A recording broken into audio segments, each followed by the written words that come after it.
Hi అండి, welcome back to my YouTube channel. ఇక్కడ చూస్తున్నారు కదా, ఈ స్లీవ్ డిజైన్ అయితే చాలా సింపుల్ గా కుట్టుకోవచ్చు, చాలా తొందరగా కూడా కుట్టేయచ్చు అనమాట. సో చూడండి, చూడటానికి అయితే చాలా హెవీగా అయితే ఉంటది, కానీ మనం కుట్టడానికి మాత్రం చాలా తక్కువ టైంలో అయితే కుట్టేసుకోవచ్చు. సో ఒకసారి అయితే చూసేసేయండి. ఇక్కడ వచ్చేసి హ్యాండ్ అనమాట. ఇది అంటే మనకు ఆల్తీ బ్లౌజ్ చేయి కంటే అంటే స్లీవ్ కంటే ఇంకా కొంచెం ఎక్కువనే, ఒక 2 ఇంచులు ఎక్కువ ఉండేలాగా చూసేసుకొని కటింగ్ అనేది చేసేసుకోండి.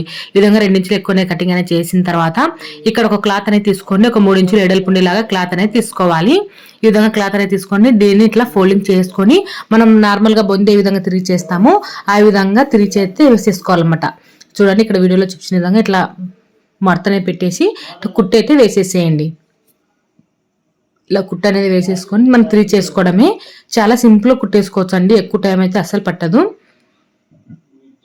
ఈ విధంగా మనం నేను మొత్తం అయితే కుట్టేశాను.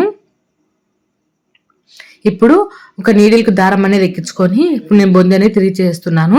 నీడిల్కి దారం ఎక్కించుకొని బొంది తిరిగి చేయడం అంటే చాలా ఈజీ అండి, మనకు తొందరగా కూడా అయిపోతాయి ఉంటాయి అనమాట. మనం నార్మల్గా అయితే ఇంకా స్టిక్తో కూడా తిరిగి చేసేసుకోవచ్చు. బట్ ఏంటంటే అది మన దగ్గరనే పెట్టుకొని ఉండాలి. ఇది నీడిల్స్ అయితే మన దగ్గర ఎప్పుడులాగా టైలరింగ్ చేసే వాళ్ళ దగ్గర ప్రతి ఒక్కరి దగ్గర నీడిల్స్ అయితే కంపల్సరీగా ఉంటాయి కాబట్టి నీడిల్ అయితే మనం కూర్చున్న దగ్గరే ఉండిపోతాయి అనమాట. సో వాటి అయితే తొందరగా తీసేసుకోవచ్చు. సో ఈ విధంగా నేను కొంచెం పెద్ద నీడిల్ అయితే తీసుకున్నాను. మీరు సన్న నీళ్ళతో కూడా సన్నగా బొంద కూడా తిరిగి చేసుకోవచ్చు అనమాట. అంత ఈజీగా అయితే ఉంటుంది. నీడిల్తోనే ఎక్కువ థ్రెడ్ అనేది తిరిగి చేయడానికి ట్రై చేయండి. సో చూడండి, ఈ విధంగా అయితే ఇట్లా నేను బొంద అయితే మొత్తం అయితే తిరిగి చేసేసాను. సో మనకు కొంచెం మందంపాటిగా అయితే ఉంటుంది అనమాట. ఈ విధంగా ఇట్లా ఉంటుంది. దీన్ని సాఫీ ఇట్లా అనేసుకోండి. ఇట్లా సాఫీగా అనేసుకొని ఇప్పుడు చూడండి, ఒక క్లాత్ అనేది తీసుకుంటున్నాను. ఇది వచ్చేసి ఒక 2 ఇంచుల ఎడల్పు ఉండేలాగా క్లాత్ అయితే తీసుకుంటున్నా. చూడండి, ఒక 2 ఇంచుల ఎడల్పు ఉండేలాగా క్లాత్ అయితే తీసుకోవాలి. ఇప్పుడు తీసుకున్న క్లాత్ మీద మనం ఇప్పుడు ఆల్రెడీ మనం బొంద తిరిగి చేసుకున్నాం చూడండి. దీనికి సరిపోయేవని క్లాత్ అనేది ఇట్లా కొలిచి చూసుకొని కటింగ్ అనేది చేసుకుందాం. నేను ఇప్పుడు ఒకటి కట్ చేశాను కదా, దీన్నే మనము ఒకదాని తర్వాత ఒకటి పెట్టి కుట్టుకోవాలన్నమాట. సో ఇంకా కొన్ని కట్ చేసుకోవాల్సి ఉంటుంది. సో ఒకసారి అయితే దీన్ని కొలత పెట్టేసి ఈ విధంగా ఇక్కడ దాకా అయితే వచ్చిందనమాట. ఇట్లా మొత్తం ఇట్లా నేను ఈ విధంగా అయితే కటింగ్ అయితే చేస్తున్నాను. సో కొంచెం ఎక్కువ అటు వస్తాయండి. ఇట్లా కట్ చేస్తే మీరు ఒక్కొక్కటి కట్ చేసుకుంటేనే మీరు తొందరగా అయితే మనకు క్లాత్ అనేది వేస్ట్ అవ్వదు అనమాట. ఈ విధంగా నేను ఈ విధంగా కట్ చేశాను. నా దగ్గర క్లాత్ ఎక్కువ ఉందనేసి నేను ఈ విధంగా అయితే కట్ చేశాను అనమాట. సో ఈ విధంగా కట్ చేసిన వాటిని ఇప్పుడు మనం కట్ చేసుకున్న దాని మీద జాయింటింగ్ అనేది చేసుకోవాలి. సో చూస్తున్నారు కదా, దీని మీద ఇప్పుడు చూడ మనం తీసుకున్న 2 ఇంచుల క్లాత్ మీద ఇలా సెంటర్లో అంటే మీరు దగ్గర పెట్టుకున్న ఒక డిజైన్ అనేది వస్తుంది. నేను కొంచెం దూరంగా అయితే పెట్టారనమాట. సో మీ దగ్గర కొంచెం క్లాత్ ఇంకా ఎక్కువ ఉన్నట్లయితే ఇంకా బాగా దగ్గర పెట్టేసుకొని కుట్టేసుకోండి. నేనైతే కొంచెం గ్యాప్ వచ్చేలాగా చూసుకొని ఈ విధంగా కుడుతున్నాను అనమాట. ఇదొక డిజైన్ అనమాట. దగ్గర పెడితే అదొక డిజైన్ అవుతుంది, కొంచెం దూరంగా పెడితే అదొక డిజైన్ అవుతుంది. మనం డిజైన్ అనేది కుట్టుకుంటూ పోతే అవి డిజైన్స్ రెడీ అవుతూనే ఉంటాయండి. ఏదో ఒక మోడల్స్లో అయితే వస్తూనే ఉంటాయి. సో ఈ విధంగా అయితే నేను మొత్తం కట్ చేసుకున్న వాటిని అనేది అయితే ఈ విధంగా అయితే కుట్టేశాను. సెంటర్లో పెట్టేసుకుని ఈ విధంగా అయితే కుట్టేశాను. ఇప్పుడు కుట్టుకున్న వాటిని మనం ఇట్లా వెడల్పు వచ్చినాయి కదా, దీనిని ఇట్లా మడత పెట్టేసుకొని కుట్టు అనేది వేసుకోవాలా. ఇక్కడ వీడియోలో చూడండి, ఈ విధంగా వీడియోలో చూపించిన విధంగా అటు సైడ్ ఉన్న క్లాత్ను ఇటు సైడ్ ఉన్న క్లాత్ను ఈ విధంగా ఇట్లా ఫోల్డింగ్ అనేది చేసేసుకుంటే మనకు డిజైన్ అనేది రెడీ అవుతుంది అనమాట. సో ఈ విధంగా మొత్తం అయితే ఈ విధంగానే కుట్టు అనేది వేసేసేయండి. చూడండి, ఇటు సైడ్ అంటే లెఫ్ట్ సైడ్కు రైట్ సైడ్కి వచ్చేలాగా ఇట్లా బర్తని పెట్టేసుకొని కుట్టు అనేది వేసేసుకోవాలి. ఇట్లా మొత్తం అయితే కుట్టేశాను నేను. తర్వాత మళ్ళీ క్లాత్ అనేది ఇట్లా తిప్పుకొని మళ్ళీ ఇటు సైడ్ ఇవి కూడా అంతే ఇట్లా మడత వచ్చేలాగా ఈ విధంగా చూసుకొని కుట్టు అనేది వేసుకోవాలి.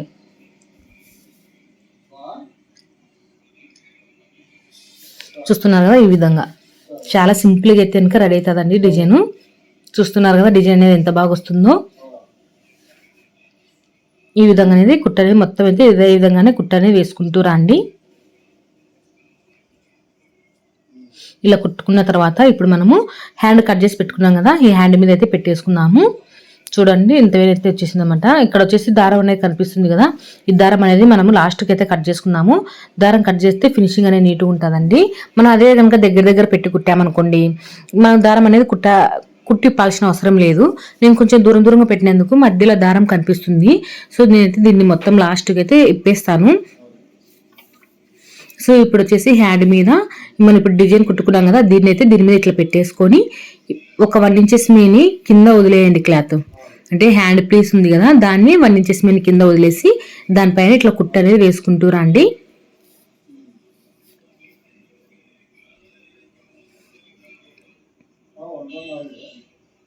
ఈ విధంగా ఇట్లా కుట్టు అనేది వేసేసి ఇప్పుడు మన కింద 1 ఇంచెస్ మీద క్లాత్ వదులుకున్నాం కదా, దీన్ని ఇట్లా ఫోల్డింగ్ చేసి కుట్టు అనేది వేసేసేయండి. మనం అలా సపరేట్ క్లాత్ అనేది తీసుకోవాల్సిన అవసరం లేకుండా, అందుకే ఫస్టే చెప్పాను అనమాట మీకు. మామూలుగా హాల్తీ జాకెట్ కంటే హాల్తీ జాకెట్ కంటే హ్యాండ్ పొడవు వచ్చేసి ఒక 2 ఇంచుల మీద నెగస్ట్ అయితే తీసుకోండి అనేసి, ఇందుకే అనమాట. ఒక 1 ఇంచెస్ మీద కింద ఫోల్డింగ్ చేస్తాము, అలాగే ఒక 1/2 ఇంచెస్ మీని మనం మడత పెట్టేసి ఇది పీసులు అనేవి బయట కనిపించకుండా ఒక 1/2 ఇంచెస్ మీద మడత పెట్టేసి కుట్టేస్తాం. ఇంకా 1/2 ఇంచ్ ఉంటుంది కదా, ఆ 1/2 ఇంచ్ అనేది మనము బ్లౌజ్కి హ్యాండ్ జాయింటింగ్ చేసేటప్పుడు 1/2 ఇంచెస్ మీద కవర్ అయిపోతుంది అనమాట. టోటల్గా మన హాల్తీ బ్లౌజ్ మీద హ్యాండ్ అనేది వచ్చేస్తుంది. సో చూసారు కదా, ఇప్పుడు ఉన్న క్లాత్ ఇటు సైడ్ పీసులు అనేవి లేకుండా ఇటు సైడ్ క్లాత్ను దీని మీదకి ఇట్లా కప్పేస్తూ ఒక కుట్టు అనేది వేసేస్తే అయిపోయాం. చాలా స్పీడ్గా మనం కుట్టు అనేది వేసేసుకోవచ్చు. ఓకే అండి, మీకు ఈ వీడియో నచ్చుతుందని అనుకుంటున్నాను. నచ్చినట్లయితే తప్పకుండా అయితే లైక్ చేయండి. లైక్ చేయటం వల్ల యూట్యూబ్ అనేది ఇంకా కొంతమందికి ప్రజలకు ఈ వీడియోను రికమెండ్ చేస్తుంది అనమాట. ఓకేనా, తప్పకుండా అయితే లైక్ చేయండి. సో ఈ విధంగా అయితే కుట్టేసుకున్న తర్వాత మనకు డిజైన్ అంతా బాగుంది. బట్ ఏంటంటే ఇక్కడ మధ్య దారం కనిపిస్తుంది కదా, అందుకోసం వచ్చేసి దారం కనిపించకుండా ఇక్కడ చూడండి, మనం కుట్టి పెట్టుకున్న వాటిని ఇప్పుడు మనం దారం ఇప్పినాం అనుకోండి, అది కుట్టు అనేది పోతుంది అనమాట. అంటే అది ఆ డిజైన్ అనేది మామూలుగా వచ్చేస్తుంది. అందుకోసం వచ్చేసి మధ్యలో అనేది ఈ దారం ఈ ఎల్లో కలర్ దాని మీదనే ఎల్లో కలర్ దారంతో రఫ్ అనేది తొక్కుతున్నాను అనమాట. అంటే గట్టి కుట్టు అనేది ఆ వరకు ఈ వరకు గట్టి కుట్టు అనేది తొక్కుతున్నాను. ఇట్లా తొక్కటం వల్ల మనకు ఆ డిజైన్ అనేది మనం ఇప్పుడు దారం పీకినా కానీ ఆ డిజైన్ అనేది పోదు. అందుకోసం వచ్చేసి నేను ఇట్లా మొత్తాన్ని అన్నిటినీ ఈ విధంగా రఫ్ అనేది తొక్కుతున్నాను. మీరు కూడా ఇట్లా దూరంగా పెట్టి కుట్టుకున్నప్పుడు ఇట్లా రఫ్ అనేది తొక్కండి. లేదంటే దగ్గర పెట్టుకున్నప్పుడు కుట్టిప్పాల్సిన అవసరం లేదు. ఇది వైలెట్ కలర్ మీద ఎల్లో కలర్ లైన్ అనేది కనిపిస్తుంది అనేసి నేను కుట్టిప్పాలనేసి నేను ఇట్లా రఫ్ అనేది తొక్కేసి మళ్ళీ ఆ కుట్టు అనేది ఇప్పేస్తాను. ఎప్పటికైనా చూడండి, మనం బ్లౌజ్ స్టిచ్చింగ్ చేసినా ఏది స్టిచ్చింగ్ చేసినా బయటికి అనే పీసులు అనేవి ఉండకూడదు అనమాట. ఆ పీసులు కూడా మనం నీట్గా అయితే కట్ చేసుకోవాలి. మరి ఇప్పుడు దారాల పీసులు అట్లా ఉంటాయి కదా, వాటిని అన్నిటిని నీట్గా అయితే తీసేసుకోవాలి. ఇప్పుడు చూడండి, ఈ డిజైన్లకు మధ్యన ఉన్న దారాన్నిటిని అయితే నేను ఇట్లా తీసేస్తున్నాను. ఈ విధంగా కొంచెం ఇలా కత్తెరతోటి ఈ విధంగా కొంచెం అట్లా తీసేసుకుంటే మనకు మధ్యలో ఉన్న దారం అనేది ఈజీగా అయితే వచ్చేస్తుంది. అది మొత్తం అయితే ఇట్లాగే హ్యాండ్ మొత్తం అయితే ఇట్లాగే ఇప్పేసేయండి. ఈ విధంగా మొత్తం అయితే నేను ఇప్పేసిన తర్వాత చూపిస్తాను ఎలా ఉండేది. సో చూసారు కదా, ఇలా అయితే ఉందన్నమాట. వీడియో వస్తే తప్పకుండా అయితే లైక్ చేయండి, షేర్ చేయండి, సబ్స్క్రైబ్ చేయండి.